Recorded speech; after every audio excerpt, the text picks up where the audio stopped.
రైతుల పట్ల సీఎం రేవంత్ రెడ్డి నిర్లక్ష్యంగా వ్యవహరిస్తున్నారని మండిపడ్డారు బీజేపీ సీనియర్ నేత ఎన్వీఎస్ఎస్ ప్రభాకర్. అకాల వర్షాలతో పంట నష్టపోయి కన్నీరు పెడుతున్న రైతన్నలను రేవంత్ ప్రభుత్వం పూర్తిగా గాలి కుదిలేసిందని ధ్వజమెత్తారు. ఇంతవరకు చాలా మండలాల్లో ధాన్యం కొనుగోళ్ల కేంద్రాల్లో ప్రారంభం కాలేదన్నారు. ఎన్నికల సమయంలో అదనంగా 500 రూపాయల బోనస్ ఇస్తామని, రుణమాఫీ చేస్తామని గొప్పలు చెప్పిన రేవంత్ ఇప్పుడు కార్పొరేషన్ ఏర్పాటు చేస్తామనడం హాస్యాస్పదంగా ఉందన్నారు. ముఖ్యమంత్రి రేవంత్ రెడ్డి గారు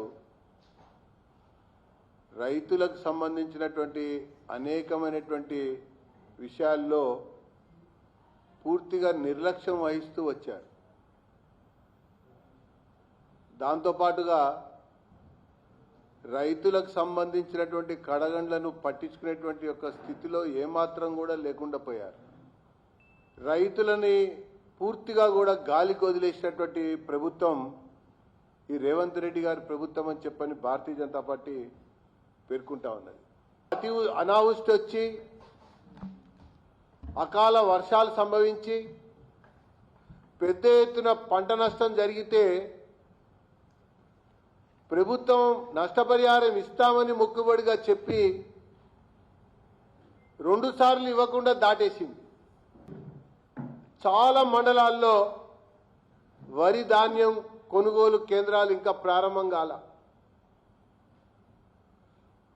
ఎన్నికల సమయంలో ఏమో వరికి మద్దతు ధరకి అదనంగా 500 రూపాయలు బోనస్ ఇస్తామని చెప్పని గొప్పలు చెప్పారు.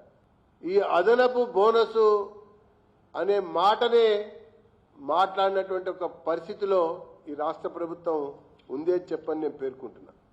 2 లక్షల రుణం వరకు మేము రద్దు చేస్తాము, మాఫీ చేస్తామని చెప్పని గొప్పలు చెప్పారు.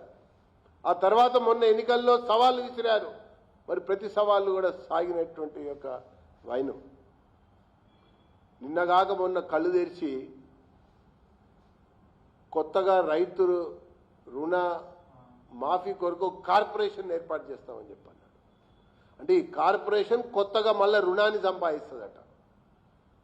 ఏ రకంగా రుణమాఫీ చేస్తాడన్నటువంటి విషయంలో ఈనాటి వరకు కూడా స్పష్టత లేనటువంటి ఒక వ్యక్తి ఈ ముఖ్యమంత్రి రేవంత్ రెడ్డి అని చెప్పని నేను పేర్కొంటా ఉన్నా.